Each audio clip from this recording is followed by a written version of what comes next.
Welcome, one and all, to another live stream. We're back. It's been a few weeks. My apologies for all that, folks, because, I've had flooding and then work travel and a whole lot of stuff going on. So we're back. We're back with a vengeance, and we're going to try and hit our straps for a long time to come for this year. That's Jeff. I'm Andrew. A big thank you to Jeff for jumping in and for his patience. We're going to fly through it tonight, and we'll do have a little bit of a timeline to keep to tonight. It's going to be a short, sharp, and punchy show. We're going to have a lot of fun along the way. So get the comments in as we go through things. Can't promise to get everyone answered tonight, but we'll at least go through in the comments later on, and we'll interact there as we go through things. But looking forward to another fun show. We got a lot to get through. We're going to cover new songs from Slik Helvetika and Hands Like Houses. We're going to review the latest from the Stripp and a classic from Europe. And then we're going to play a new game later on tonight, which is a very short little segment called Mixtape Madness. No need to do a full review. We're just going to do a few little words on an album and pick a song, which we'll see what happens with that as we go through the rules for that later on. Reference tracks are everywhere in the description for this one, so you know what to do, folks. We're about to get stuck straight into it. So without any further ado, let's go, because Jody says hello, by the way. So does Jeff. We've just come off of filming a TV session, so we are just going to go straight into it. Yeah. Alrighty, time for Hot Rocks and Tastemakers as always. So the top 10 for this round, we've done another round of Patreon, so we'll update those ones on Thursday coming up. So our next live stream on Thursday. But honorable mentions for this cycle were Serpentine with Trouble and Sound Affliction with Fly. Those two didn't quite make the final cut, which means us getting into the top 10 now. So number 10 was Jalusic with Jaws of Life. It's in its fourth week now. It's number 9 last week. It's still hanging on in number 10. Number 9 was a new edition with Obscura with Stardust from Jolie. Number 8 is Star Craze, another new edition with the song Prove Myself. Number 7, Black Label Society hanging in there with Name in Blood. It's in week 5 now. It was number 3 last week, so it's slid down, but it's still in there. Ghost, Umbra came in number 6. That's in its second week now. It was number 7 last week, so it's actually gone up a spot, which is very cool to see. Number 4, Shadow Queen with I Won't Give Up. Their latest single made it to number 4. That's another new addition there as well. Hands Like Houses with Flowers came in at number 3 this week. So Hands Like Houses continue to impress.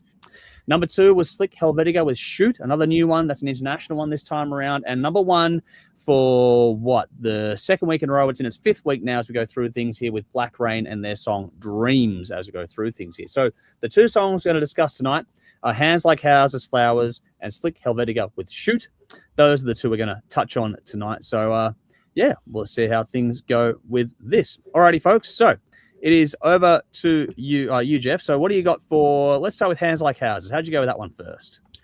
Well, Hands Like Houses, as I've said the very first time I ever heard them was, it was a case of, wow, these guys are, they've got something special. I really, really like them a lot. And obviously introduced to them through this show. And I'm very grateful that I was, because they are a fucking phenomenal band. And this song is just another great song in a long line of songs. And nothing I've heard from them, I went, meh. Every song is just fucking great. Yep, so they've got something. And I wouldn't go so far as to say it's a formula, but it is. There's something there. There's something there that's them, that sounds like them. That they've got a familiar sound, but their sound is still theirs. So and that's not easy to do. That's not easy to do, especially in today's world of oversaturation of music. We're just bombarded by a million and fucking one bands. They all sound the same. And every once in a while you catch your jam and you go, oh, that's really good. That's really good. These guys, just consistently great. So I really like this a lot. So I'm going to give this 9 shots. I like this a lot. Cool. I'm with you, Jeff. These guys are just on one hell of a tear lately. Everything they touch turns to gold. This song to me was no exception. With the extra content from the song blurb and the video, this just hits even harder. So just for the context here, this latest single from the Canberra band, I should have done this intro before. They've been on a roll, impressing many along the way. About this song, the band say Flowers is about the quiet exhaustion of always being the one who shows up, carries the weight, and keeps going when it would be easier to walk away. Speaks to the need for recognition, not fame or praise, but simple acknowledgement of the effort that mattered. So that's why that was what the band said about the song. It made it number 3 this week, hence the top Aussie song in the list.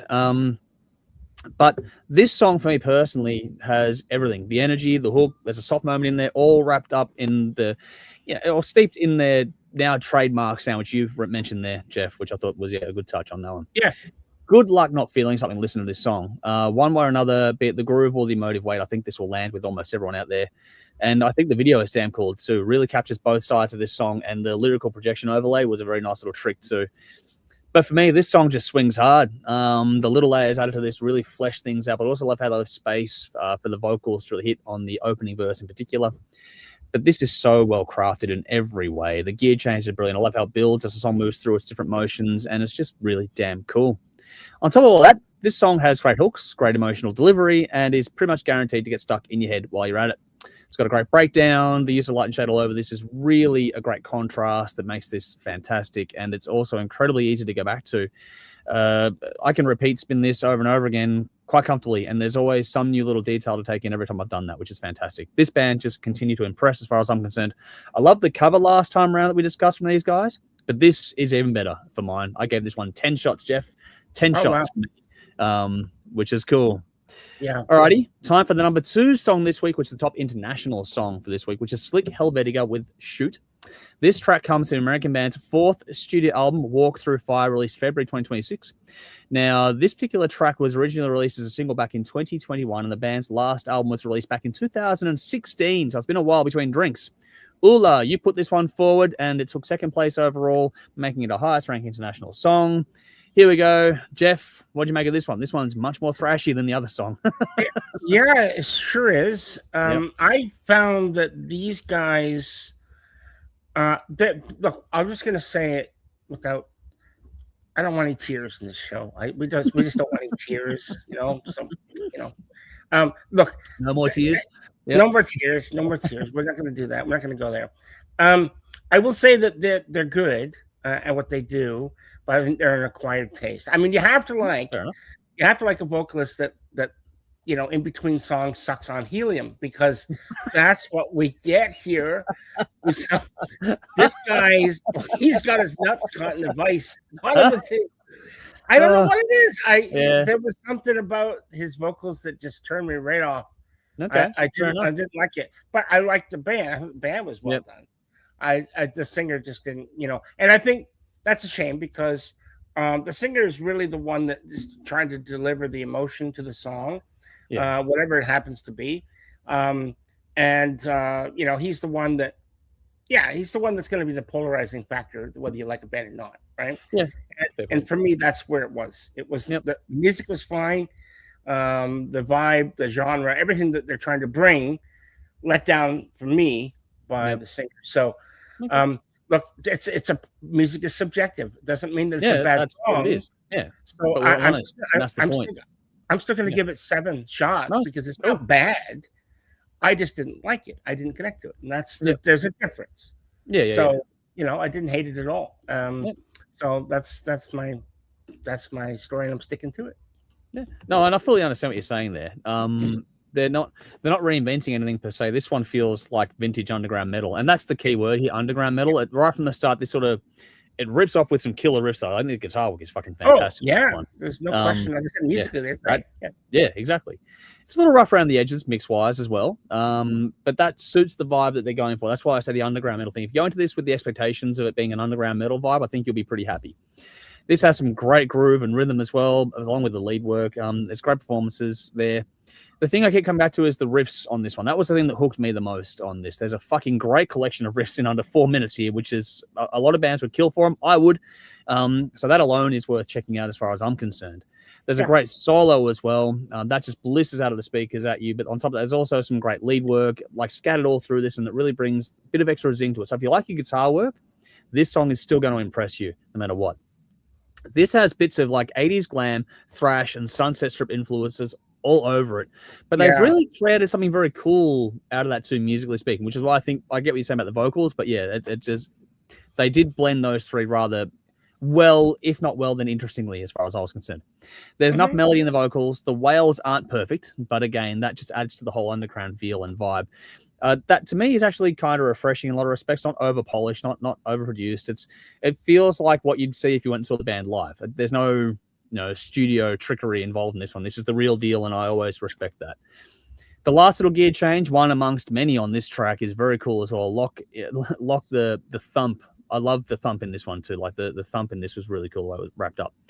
They're not reinventing anything, but they put the influences in a blender and come up with something still pretty very cool to me. I'm very curious about the album and how it relates to this song in particular, but I enjoyed this one enough to be curious. So I'm going to give this one 8 shots for me. This one gets 8 shots, and I'm curious about it. Not sure when I'll get to it. I'm not going to rush out to go and check it out, but I'm very curious nonetheless. I like you mentioned the Sunset Strip stuff that they have. You're absolutely right. They're definitely going for that 80s hair metal kind of vibey thing that happened going on. Immediately, the band that I thought of was LA Guns. Yeah. Trying to bring a little bit of that into it. Yep. You can hear that for sure. Definitely. Kat's carried over from the private stream. She's gone, it's a vibe, Jeff. I know. It's a vibe. Marco's gone, hi to Jody in the background. Kat back to Hands Like Ours has gone 9 shots, like it a lot. And Guru's here. Greetings, rockers across the plane. Good to see you, our good friend there. Alrighty, we are flying through tonight because we've got a bit to get through before we get out of here because we got to cut off at about 45 minutes. So we're going to fly. Alrighty. So that brings us to the next part of the show, which is the Backyard Banger, the Aussie release for this session. And this is the Stripp with their album Life Imitates Art. This is 10 tracks for 34 minutes. The second studio album from the Melbourne band, released January 2026 independently and also via Bottom of the Barrel. Produced by the band with Danny Greet at Hot House Audio in St Kilda. And there's a fucking fun studio. At least 4 singles have been released from this one, including So Long and If You Want Me, with the latter getting quite the reach in terms of plays. And this album also contains a cover of the Datsuns' MF From Hell. We have previously discussed the single If You Want Me as part of the Hot Rocks segment on previous streams. So we love that, as did our Patreon members. Now it's time to see if this album, as the Backyard Banger, lives up to the expectation of that one. And Jeff, did you want to go first on this one? You'll leave off and go first on Europe, and I'll go first this time around. What do you want to do? How do you want to do it? You go first on Europe, I reckon, and I'll reply to that, and then I'll do this one first. All right. Yep. For me, this album kicked off with the perfect tone setter. The Stripp are a high-energy rock band with a bit of punk attitude in the mix, and If You Want Me establishes that immediately. We've raved about that song, we loved it, and that hasn't changed me in the time since. This whole thing is riff-driven, it's gritty, it's up-tempo, it combines that raw attack with really strong vocal melody. The hook on that opening track burrows its way into your head really quickly and just stays there. It's tried and true rock and roll, but when it's done this well, it absolutely will always work, and this is no exception to that. There's also a great solo in there, and the band do a nice job using dynamics to break things up and let the punch of that song really land hard. Like this is a great opening track. There's a bluesy undercurrent to all this as well. It feels born out of the gritty pub scene. You can feel that as you're listening to it, and that authenticity sort of comes through in the best possible way. So Long keeps that momentum going. It opens with the bass sitting nicely in the spotlight and again gives the vocals room to tell the story, which that's a highlight on this record as far as I'm concerned. The lyrics are fantastic. None of this is complicated musically, but it doesn't need to be. It's infectious. You'll be tapping your foot or singing along in no time to this. Production-wise, the mix really leans into the band's natural vibe. Everything is clear and nicely panned. This is well mixed, but it's not overly polished. There's a rougher, almost live feel to it, and that suits this band perfectly. And I think they did a really good job of not, going too hard on production. They just wanted to get a good sound, a good mix, make it feel live, and they did a great job of getting it to be nice and clear. The vocals sit front and center, which works because these songs are driven by storytelling, which I mentioned before, which is critical to this. But underneath that, the band provide the perfectly balanced backdrop. They pull things back when they need to, and they let the solos shine. They still give the rhythm section room to breathe as well. The drums and bass never feel buried, which is exactly how it should be. And again, it's probably a cleaner thing than what you generally experience live. All this reinforces something simple. Sometimes less really is more. And when the songs are strong, you don't need to overcomplicate things. I've been a big advocate for that for a number of years now. And this album, just symbolizes that. These songs are strong enough. They're more than strong enough. The performances across the board are solid. Nothing here is trying to be flashy for the sake of it. The focus is on energy and delivery, and that's where this album really succeeds. Tracks like Turn Back Time, not a cover. They cut through beautifully for that reason. Most of the songs here follow that same short, sharp approach. They get in, make their point, and then get out again, which there's nothing wrong with that at all. It's a relatively short listen. Other tracks lean further into the blues and the rhythm section of things, or the groove. Murder Mobile feels like a steam train rolling through the record. It spreads the vocal duties around a bit and gives the drums and the bass a chance to really shine on this album as well. Gotta Go adds a bit more sort of bite and thunder to the mix. The subject matter across these songs is also surprisingly relatable. There's a sharpness to the writing that might catch you off guard if you're expecting something purely straightforward, because there's a bit like, it's the whole ogres have layers like an onion. Like, this is a bit like that. There's, when you start peeling things back, there's a bit going on here, which is really, really cool. On that, songs like Gotta Go introduce some clever vocal layering as well, showing that there are little twists and details across this album that, if you listen closely, will reward you. Across its 34-minute runtime, this is a fun ride, and that's the point. Push leans more heavily into that sort of punk side of the band sound. The bite there is fantastic, especially with how the verses contrast against the more aggressive chorus. I also really like the shift in the guitar tone on that track in particular. It did some really good tonal shifts across this one. Then there's MF from Hell, which turns out to be a cover, which I did not know until I heard it here and went and did the research. That song, to me, fits this band so naturally, it's not even funny. It felt like an original track to me, and that says everything good about it that you want to. It's a cover, and it feels like them. It did not feel out of place at all. I didn't even know. So, well done on that one. It's a fun moment on the album that just feels completely at home. Finally, the record closes with the track The End, which offers something slightly different. It's the longest track on the album. It has a slower, more deliberate build to it. Tonally, it's the darkest moment on the record. A really interesting way to close it out, but it's still firmly within the band's style. The final minute, though, that's where like strings come into it, and it's surprisingly haunting in the way it is used to wrap this album up. It does leave a different kind of a note staying with you after it rings out. This is an album that's sort of rough and ready in the best possible way. The raw edge feels intentional and authentic, and that's what makes this thing work to me. It's not musically, but it's energetic, entertaining, and a little more thoughtful than you might expect, especially on the lyrical side of things. Sometimes that's exactly what a great rock and roll album should be, and this is that. I gave this one 8 shots. I picked If You Want Me, Turn Back Time, and So Long as my standouts on this one. Jeff, how'd you go? Yes, well, look, you said you did a great review. I'm glad, and we're not going to be crossing wires here, so I'm not going to be repeating anything you said, which is really good. Yeah, thank you. Look, these guys, they've got a familiar sound, but they're difficult to define. I found that they are, you're getting a little bit of rock here, punk, indie rock, alternative, and believe it or not, if you listen closely, you're even getting a little bit of rockabilly. Mm-hmm. It's all thrown in here, and it's all for good measure. They've done a very good job of mixing it all up, and and when I listened to them, the one thing that came across more than anything was, they bring in energy. There's high energy here, a lot of energy, which is great. And they mentioned that in their Spotify bio. They mentioned that they are a high energy band, and I'll tell you what, they absolutely are. These guys know how to rock, without a doubt. Yeah. Look, Life Imitates Art is a large serving of in-your-face punk, really. Flavored with all the other subgenres I mentioned listed. Now, don't get me wrong. I think it's fair to say that they are aiming for a punk vibe.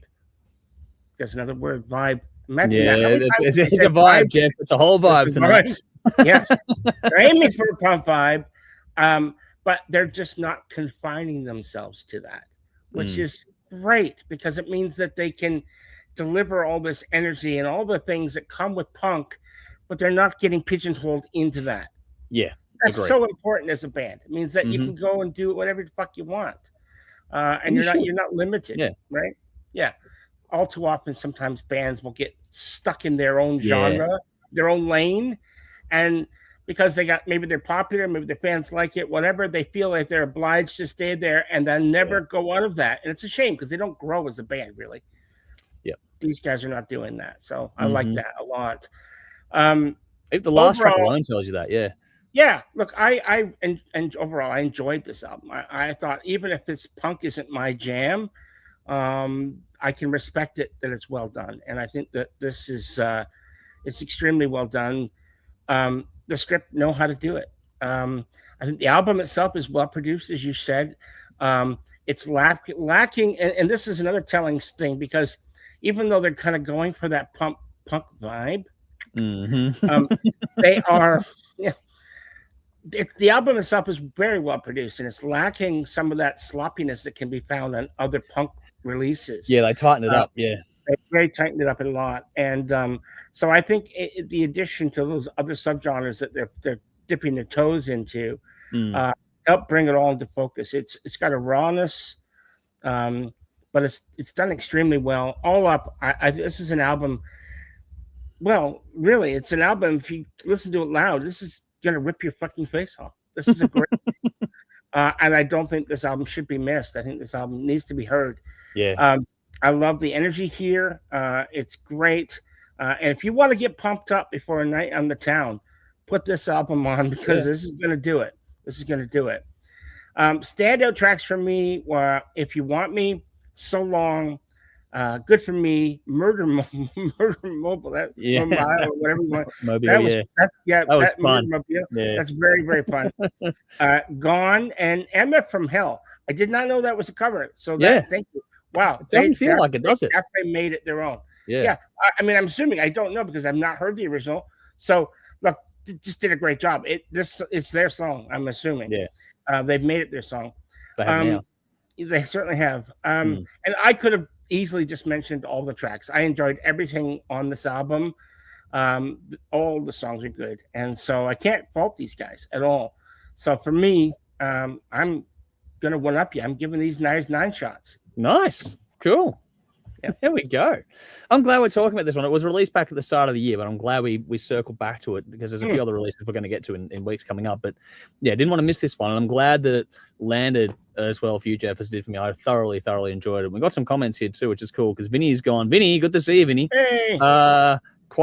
People were asking about you in the private stream. Quite a refreshing sound from the Stripp. Breaks through everything I usually listen to, and it does do. This is an album that does cut through nicely. And Michael has gone, definitely energy definitely crafted in a way that projects excitement and makes it easy makes it an easy listen, plays effortlessly album over before you know it. Yeah, the album flies by. And it's just wonderful in that regard to me. Like, not in a you want it to be over. Like, you just easily, you don't think about it being over. Like, I put that thing on repeat, and it's like, if it wasn't for the fact that I know the opening song so bloody well, you wouldn't think it was, it's so fucking well done. Oh, here we go. Good to see you, Lee. Been a little while. Hopefully you're well. He's gone. They have their album launch on Friday at Shockkickers, Thornbury. There we go. So there's a free gig plug for him as well. Go and see him live. Beck Taylor, the vocalist for these guys, has been around for a while as well. So she's an absolute fucking gun. So go and see them live. Please do get around and support them at the album launch there. And good to see you, Lee. Thanks for jumping in. Like I said, been a little while. So hopefully you're well. Alrighty. Time to move over to the Global Groove. We've done the Backyard Banger. Global Groove time. This is Europe Out of This World. 12 tracks, 47 minutes. The 4th studio album from the Swedish band, released August 1988 by Epic Records. Produced by Ron Neverson at Olympic Studios and Townhouse Studios, both in London. 4 singles were released from this, including Open Your Heart and Superstitious.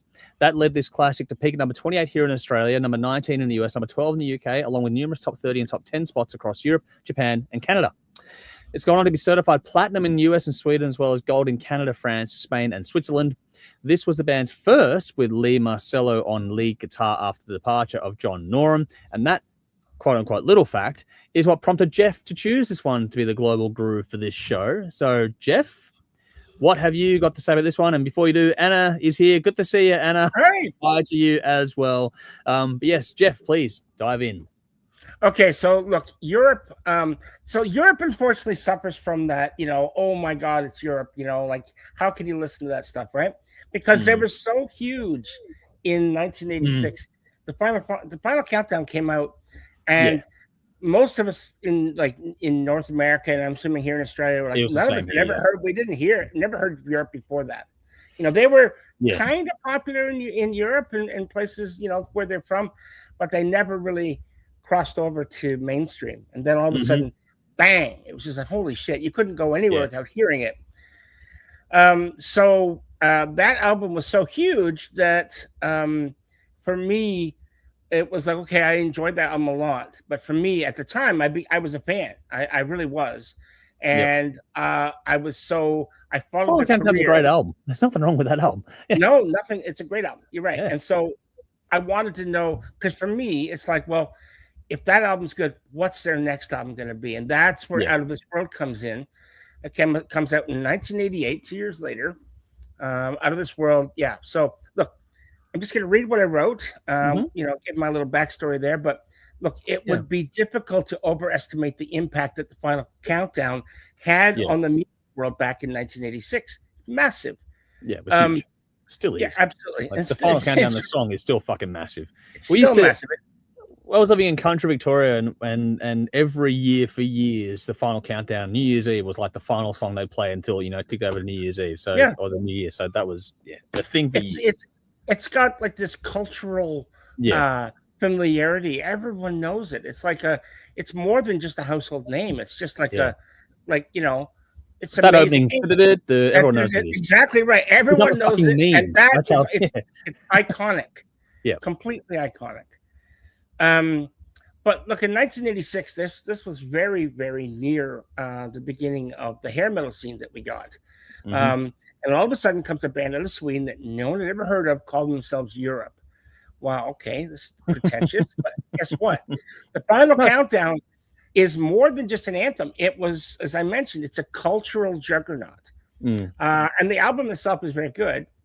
It's depending on your tastes today, because there's a lot of music between then and now. Yeah. And so when you go back and listen to it, it's a little saccharine, it's a little too sweet for my tastes. But I still love it. Still really, really good. At least that's by today's standards. And I have to preface that 1986 to 2026, that's 40 years ago. Exactly. A lot has changed. Yeah. A lot has changed. So the Final Countdown really introduced the world to the band, the entire world. And for those people who don't know, that album went #1 in 26 countries around the world. Insane. Which was unheard of then and is actually unheard of by today's standards. Few bands or artists have ever achieved that level of success before or since. And then they had to follow it up. That's right. And this is where we get into exactly right. Did you read this before? No, but I did read your mind earlier on with my little notes here. So I did pick you there earlier on. He's reading my mind again, I'm telling you, man. So I literally wrote, which is why its follow-up, 1988, Out of This World, is such an important release. It's so true. Exactly. The Final We're in different states, people, I promise you. Oh yeah, he's in Queensland, I'm Victoria, and we talk behind the scenes, but we only ever see each other, and this is the first time we've seen each other in weeks. Yeah, absolutely. So it's been way too long. We're gonna fix that. Yes, we are very busy now. So absolutely. So look, but the Final Countdown, and then of course 1988's Out of This World. That was such an important release because the Final Countdown had set the stage, and Out of This World had to keep that momentum juggernaut going. Not only from the band, but you can imagine the record company, they would have been like just hopping, thinking, okay, guys, there has to be this, because we've just sold so much, we've made so much money, and we just want to keep making that thing. Unfortunately, that's the financial downside of having a record company. They get to control a lot of what happens. So could they do it? Could they keep that juggernaut going? They say lightning rarely strikes the same place twice. Now, Out of This World sold a respectable 3 million copies worldwide. And if you compare that to the over 15 million copies that the Final Countdown sold, it would sound like it's almost like a failure. That's still more than profitable. Jesus. Absolutely. Absolutely. 3 million is a lot, right? But obviously it would have been seen as a bit of a failure, selling 5 times as less, right? Now, keep in mind that the Final Countdown sold 3 million copies in the US alone. So if you look at it from that metric, Out of This World was a commercial failure, except it wasn't. So, as I mentioned, by any other metric, it's a success. 3 million copies of anything. It's huge. Keep in mind, this is before music streaming. We're talking actual vinyl, cassette, physical units. Physical units. Stuff that people actually had to go. They had to literally get in a car or walk, take a bus, whatever it was. They had to go to the music store. They had to get it and take it home, right? That means there's energy involved. So it's a lot more than what we see today, where you just pick up your phone, go, and you've got it. Yep. You know, so that's why 3 million copies is nothing to snub your nose at by comparison. I think that Out of This World is, as an album itself, if you have just look at it as a self-contained album, it's got plenty of pop hooks. It's got a bit of a darker side sometimes. Some of the songs have a grittier side, especially songs like Ready or Not, which is a little darker than what we had, which is fine. And you mentioned this is all on top of the band. They introduced a brand new guitar player by the name of Key Marcello. Yep. And Key is a fantastic guitar player, by the way. He was brought in to replace another fantastic guitar player, John Norum, who we all know went off basically do his solo stuff. And then he went shortly after that and he joined Don Dawkins, his Don Dawkins band, which released that album Up from the Ashes or whatever it was, which is a great fucking album as well. Great guitar player. But he had left the band due to creative differences. John didn't like the direction the band was going. He didn't like the idea of spandex, big hair, all that stuff. It wasn't his thing. And when you think about it, you can't blame him. From a music standpoint, music should always be the number one motivation for any musician. And he is a genuine musician. He's a genuine musician. He's a muso through and through. Yeah. It's not about image at all, which is great. And that's the way it should be. But Out of This World, I think, is a slick album that while, like I said, it has some darker moments, at times it feels like it might be trying a little bit too hard. Because again, there you've got the commercial aspect. You've got the record company breathing down your throat, breathing down your neck, saying, we've got to get something that can be comparable to the Final Countdown. Well, that's just never going to happen. Doesn't matter who it was, So you got 11 songs, and honestly, 8 of them could have been singles, which really isn't a problem. And like I said, they are well-made, well-crafted songs. But having said that, I think that some of these songs, if you really want to get down and technical and PC and all that stuff, some of these songs feel like they were put on the album for that particular reason. Yeah, I agree. It feels a bit like a marketing ploy versus an album of songs that that band wanted to put out, if that makes sense.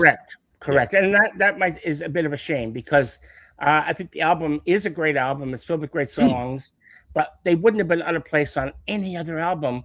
But here we get too many songs aimed specifically at trying to be a hit. And so I think that's the record company sticking more there. Than likely.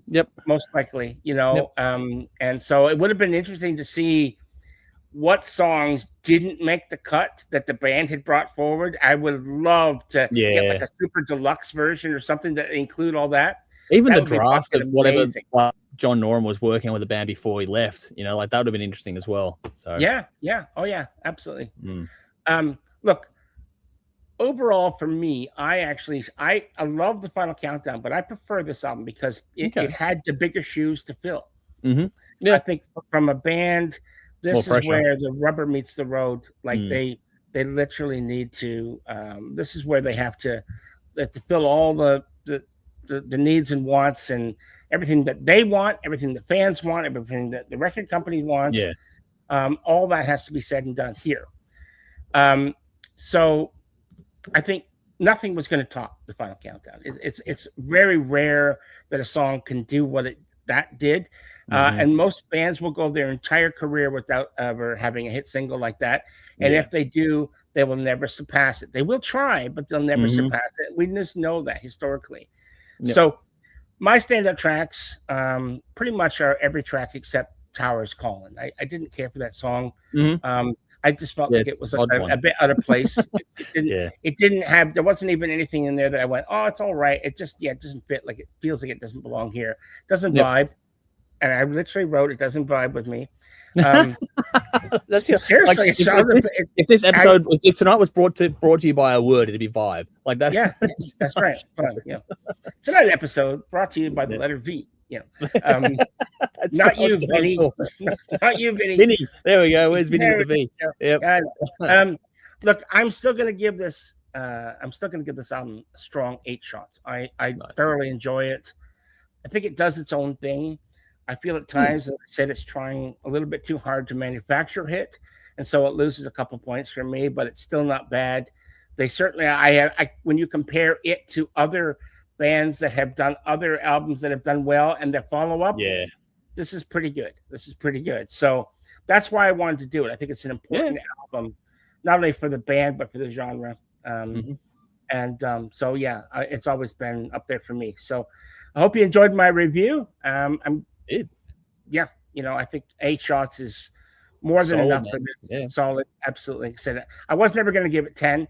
I don't think it's that kind of record. It's not that good of an album. Yeah. And it does lose some points, obviously, by inclusions of these, quote unquote, let's get some hits on here. Yeah. But still, it's well done. Enjoy it. So hope you enjoy it. If you haven't heard it, by all means, please give it a listen because it's worth it. Worth it. Time. No, there you go. Love the review. Nicely done. I'll have a bit of a reply here. Now, it's been a little while since I've listened to this one. I last listened to this many years ago doing like a three-way battle between Europe, Rat, and fucking Dokken, I think it was, going way back. This is like 10 plus years ago. We did a little special episode. But I was looking forward to revisiting this one when Jeff put it forward. I was like, okay, cool. It's an interesting context, like of the reason why we discussed it last time. I'm like, yeah, okay, cool. I want to talk. This would be good to talk about again. It doesn't disappoint when you go back to it. Now, it's on a hiding to nothing after an album like the previous one beforehand. And we've seen so many bands have a massive hit and then try and follow it up and it never, ever works. And so you always go in there with, you mute your expectations because lightning doesn't tend to strike twice, as you said, Jeff. And this doesn't disappoint, but it's not quite the same as the previous album. We all know that. All right, out of the gate, this is not the final countdown. Let's get it clear. But that doesn't mean it's not a really good record in its own right. This kicks off with Superstitious, which is a great way to set the tone. It's loaded with rhythm, with groove, with melody, and everything you'd expect from Europe at this point in their career. This is exactly the follow-up you want. Joey Tempest is straight out in front and it's his show, but at the same time, this band still instantly sounds recognizable for that fact, despite the change in lead guitar, which I'll get to. In fact, I think starting out the album that way with Superstitious gives Key Marcello room to step in and put his own stamp on things without the pressure being on the opening song to be like this flash fest. It's a slightly softer entry point, which I thought was very clever. It still very much feels like the natural continuation from the previous album. The vocals, the synth guitar, all still ease you in as you go onto it. And as with anything Europe did in this era, expect hooks. They have that for days here. They deliver them in spades on this record. Let the Good Times Rock kicks the energy up a notch. It's very much the Joey Tempest show in many ways across this album, but the rest of the band are more than capable of matching him, and that balance works really nicely across the listen. After the more laid-back opening, the tempo and groove build nicely. The mix across the album is excellent too. Everything sits where it should, and it hasn't aged badly in that regard. The guitar work in particular is tasteful without ever being overplayed or overplaying his hand, so to speak. That's right. Things then dip again with Open Your Heart, and that's almost as recognizable a track as the final countdown when you dig into it. That song, for me, is worth the price of entry alone on this record. I think it's a fantastic song and a great follow-up single if you want to look for one. That was the money shot on this album, whereas the final countdown was the previous album's one. That was a great single, great song. It's been proven by the plays and how well known that song is. It's a stunning track, beautiful melody, wonderful hook, and a perfect showcase for Tempest's vocals, which is what you want. The bass and drums get nice space to breathe as well, which is cool, and that helps the whole thing feel balanced and dynamic as you go through it. It's easy to see why that song has remained so popular. It's genuinely a timeless track. And if it wasn't for the final countdown, that would be their signature song, I reckon. That would be it. Right. Yeah. From there, the album settles into that unmistakable late 80s groove. More than meets the eye, keeps things moving with strong melody and harmonies. The band's identity is unmistakable. And at any moment, you know exactly who you're listening to. They have their own sound in a world that's flooded with this music. They still stand out today, and they did back then too. Some of the album does lean into that formula thing that Jeff was talking about, but when it's done well, it's hard to complain about. Coast to Coast is the classic mid-album ballad. It exactly does what it's supposed to do. Not my favorite track on the album, but it fits the role on the album perfectly. Ready or Not, then brings rock back in a big way on this one. It's probably the most up-tempo track on the album overall. And again, the band do a great job setting the stage for the guitar work to shine, and it does there. Sign of the times, shifts things again, leaning more to the synth side of the band's sound. It's polished, melodic, and very much a product of the era. Not that that's a bad thing, it's part of the charm. In fact, that's something that stands out when revisiting this album now, I found when going back to it. The flow feels very deliberate. So it's just a crafted album in every aspect. It doesn't feel as organic, but it's definitely well crafted. It's structured exactly like the albums of the era were meant to be experienced. And that's probably why it still feels so familiar when you come back to it many years later. When you put this on again after being away for a while, it genuinely feels like when you drop the needle for the first time on an 80s record again. It has that callback feeling. When you put the first song on, it feels like when you drop the needle back in the day. From there, just the beginning, Never Say Die, Lights and Shadows keep things moving. Lights and Shadows in particular was interesting thanks to the trade-off between the guitar and the synth solos. That was a really cool, interesting moment for me. The dry ending to that track is a counterpoint to all the gloss from the synth stuff as well. Was a really good production touch at the very end of the song there. Towers Call and works as a late album track, keeping the momentum going while still leaving the room for the storytelling that Joey does well. And then we get the closer, Tomorrow. That's a really strong way to wrap the album up. It begins as like a piano ballad and gradually builds up with the addition of things like strings, creating a really satisfying and emotional finish to a very good album. Tempest carries that moment beautifully. That's a really good way a really strong way to finish off the album. Overall, this isn't the heaviest or the most rocked up Europe album ever made. In some ways, it quietly sets the stage actually for where the band would go later on, especially on the blues-based side of things where they moved into in later years. But this, like I said, they were on Hiding to Nothing following the Final Countdown. This is sort of those albums where they've done a very good job, but no matter what they were going to do, it wasn't going to beat the other one. They were always going to struggle following that previous album. That was lightning in a bottle. But considering the lineup change, the expectations surrounding this album, this still holds up pretty well today. I can understand why people remember a couple of the hits more, though, on this one than the album as a whole, and I think that's fair, because, Jeff, as you said, a lot of these songs feel manufactured in some respects. Not that they're bad, but it just doesn't feel that organic. Yeah. It doesn't get here. It feels more formula-based, which, again, it's very well done. It just doesn't quite get you in the heartstrings. But if you've never sat down and given this album a spin from beginning to end, you really, really should. It's definitely worth your time. Yes, it's a little bit time-stamped, but all albums from this era are, but it's still a fine record all these years later. Not quite as high as you, Jeff. I'm going to go 7 out of 10 for this one, 7 shots for me. But the songs that are highlights in this are genuine highlights. So Open Your Heart, again, fantastic song. Yeah. But also picked Lights and Shadows and Ready or Not as my standouts on this one as well. So it's an interesting one to go back to. I'm glad you picked it, Jeff, and I do appreciate the thought that went into that. And I think that, you don't, I actually... One note, John Norum versus Key Marcello, I really couldn't tell them apart. Like, he slotted in like that. Like, it was perfect. That's right. So go ahead. Yep. Sorry, if you had to pick, like, the reason why we talked about it to begin with is because of the lineup change, fucking seamless. Absolutely seamless. And that was a big part of the sound. Absolutely. Yeah. Look, and John Norum, just so you know, John Norum is a fucking powerhouse guitar player. He's a beast. He's an absolute beast. So Key Marcello, who already had a career prior to joining Europe, obviously had his own thing going.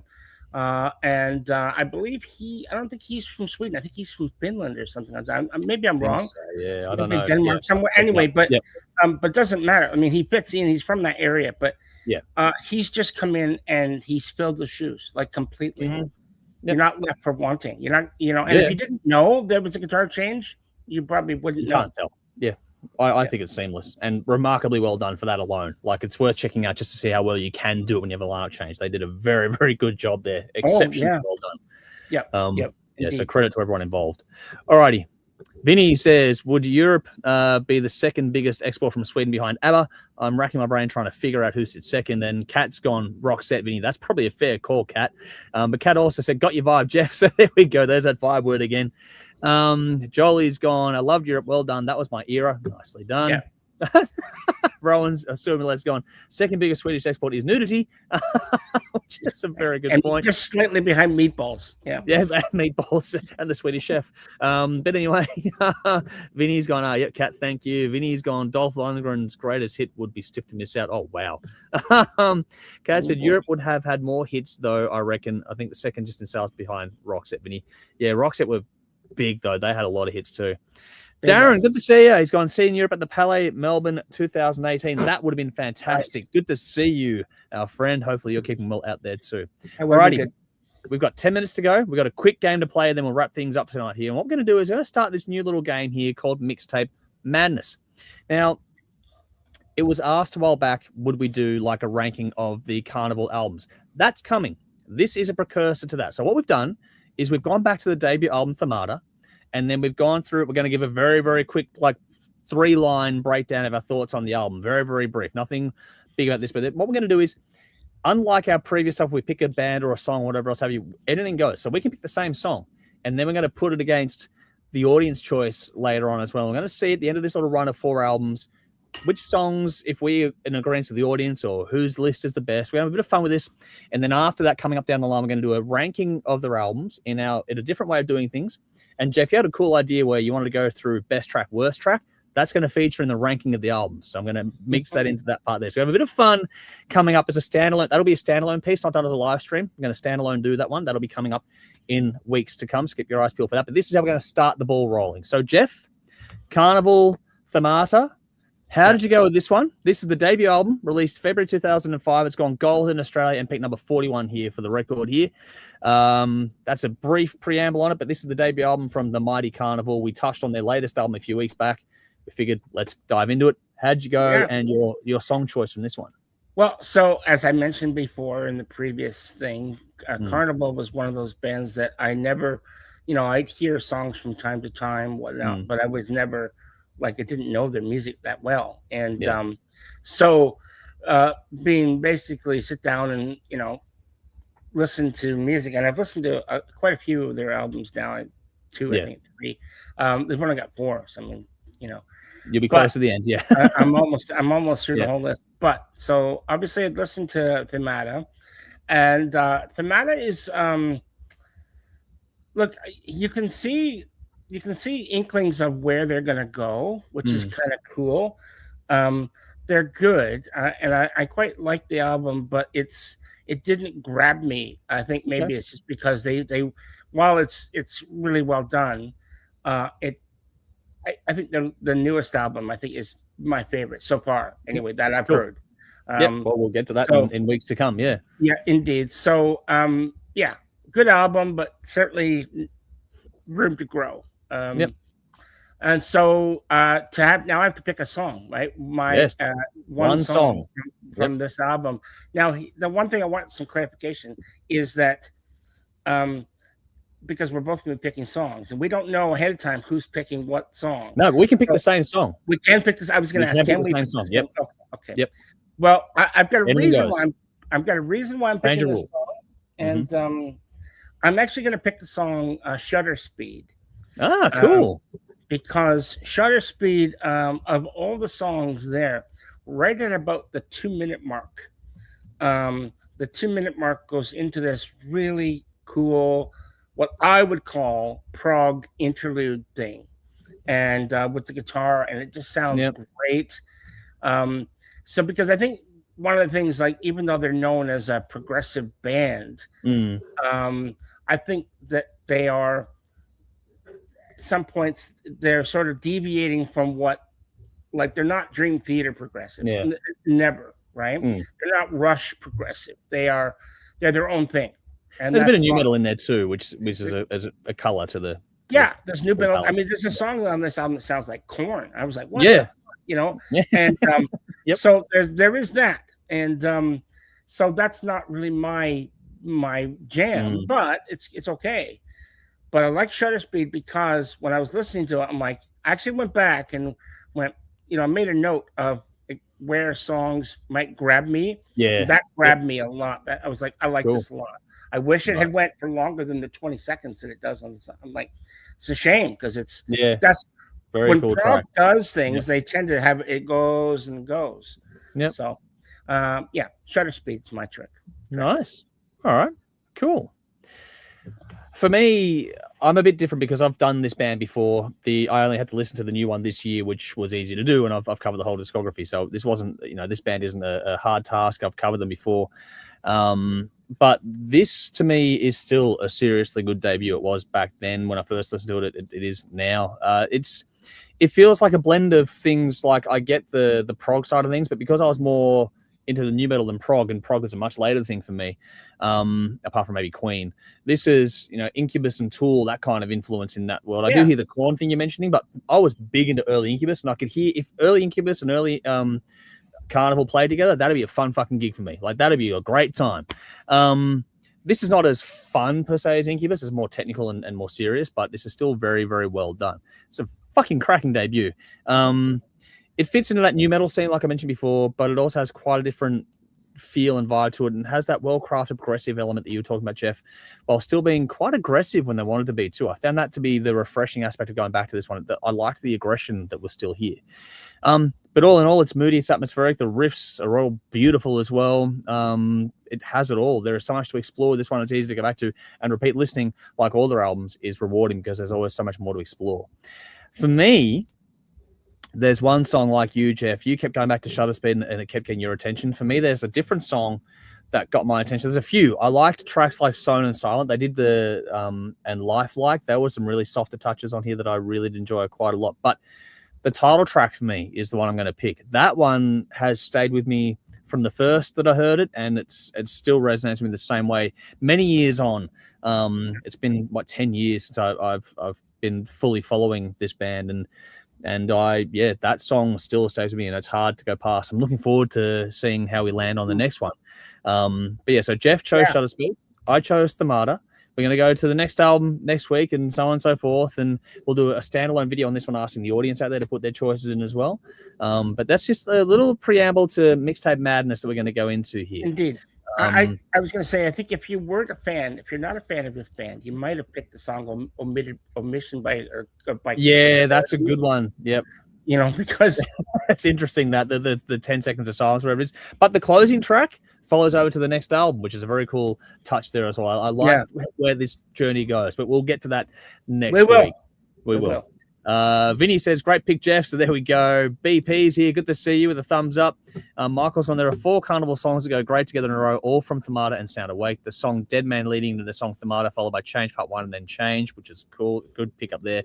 Also, I discovered this one day when listening to Dead Man and how it sounds like going into the start of the song Themata. That's actually a cool point. Vinny says, Coat Forever Has My Heart. Lyrically, it's exquisite. That was on my short list, Vinny. So, yes, I agree with you on that front there as well. I had a good short list there. All righty. We've got 2 minutes. Jeff, raise a glass. What are we going to celebrate this week?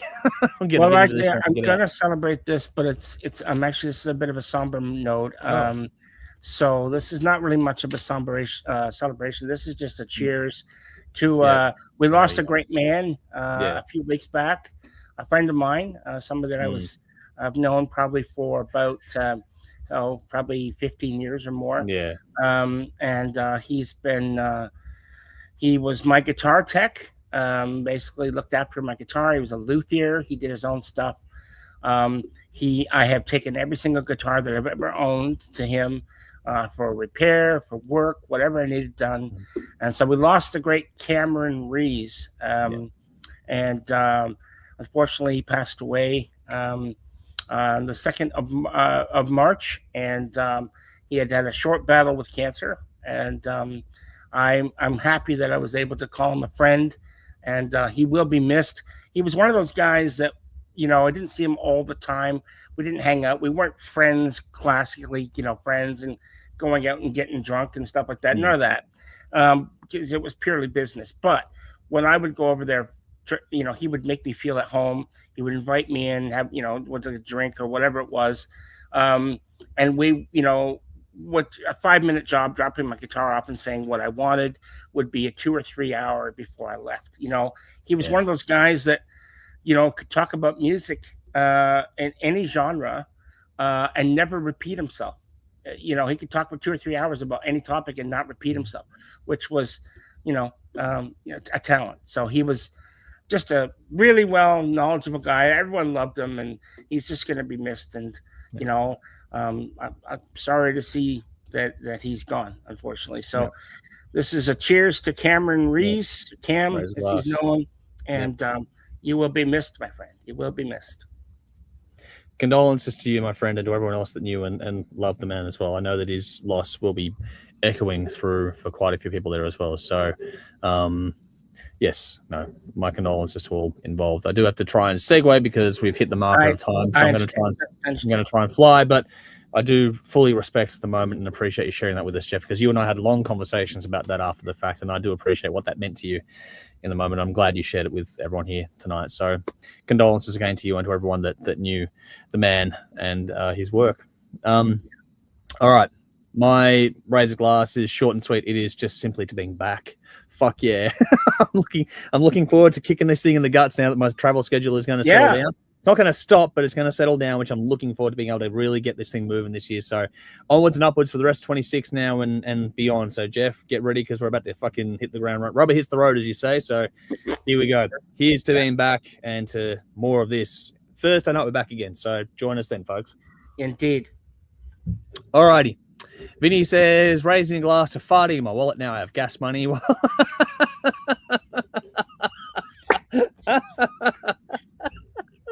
There's always one at the end, mate. And BP's gone. Good to hear, Andrew. Cheers. We are back. And Jolie's gone, yes, and haha, Vinny, so there from Michael. So we've got a lot of laughs at the end. We always like to try and finish things on a funny note, and I think we'll finish it up there. A big thank you again to Jeff for jumping in, and we've done some TV stuff earlier on. Big thank you to everyone for us for being with us and for us rushing through this one tonight. Back in on Thursday, we'll go a bit more sedate pace, not ridiculously longer, but just a bit more sedate. But yeah, looking forward to Thursday night. Looking forward to being back at it again. And Jeff, a big thank you for your patience over the last few weeks, and everyone else out there too. It's been a wild ride for the last month. So a big thank you to everyone for sticking with us. More to come. We're back at it. So let's hit the ground. But for now, we have to hit the exit button because we've got to get Jeff out of here. He's got things to get to tonight. So a big thank you to everyone. We'll see you all very, very soon. That's Jeff. I'm Andrew. As always, folks, you know what to do. Drink up. Rock on. Cheers.